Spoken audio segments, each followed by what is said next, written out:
F'Marzu tal-2010 wara riżenja tal-ex-Tranter Edmund Baldacchino inħatar mill-ex Ministru Tonio Fenek bħala aġent chairman tal-Enemalta.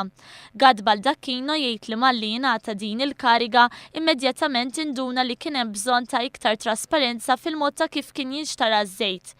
Tant li kien qabbad lil kumpanija tal-awdituri PricewaterhouseCoopers biex tagħmel proċess ta' awditjar fuq ix-xiri taż-żejt.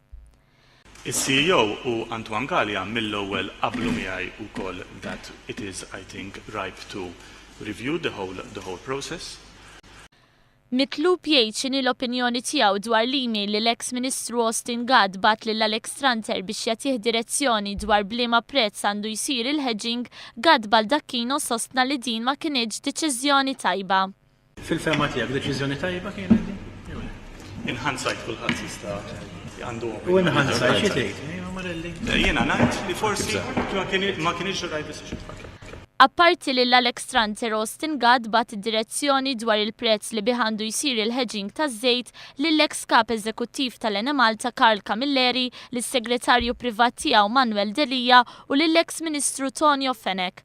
Waqt ix-xhieda tiegħu Edmund Baldacchino spjega kif il-kumpaniji internazzjonali taż-żejt spiss jibgħatu lir rappreżentanti tagħhom biex jiltaqgħu ma' uffiċjali tal-Enemalta. Mistoqsi li ma kienet il-kumpanija li talbet l-iktar numru tal-laqat mal-Enemalta, Baldacchino wieġeb li kienet it-tozza. Fi żmieni meta contacting chairman naħseb li kien l-iktar li ġew kienu t-tozza.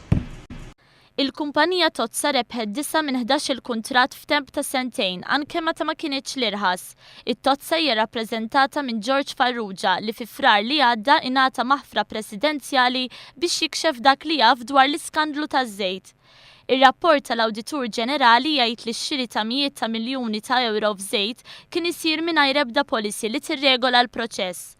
In-naħa tal-oppożizzjoni jippruvat tmeri dan il-fatt iżda Baldacchino, ex aġent chairman tal-Enemalta, ikkonferma dan in-nuqqas.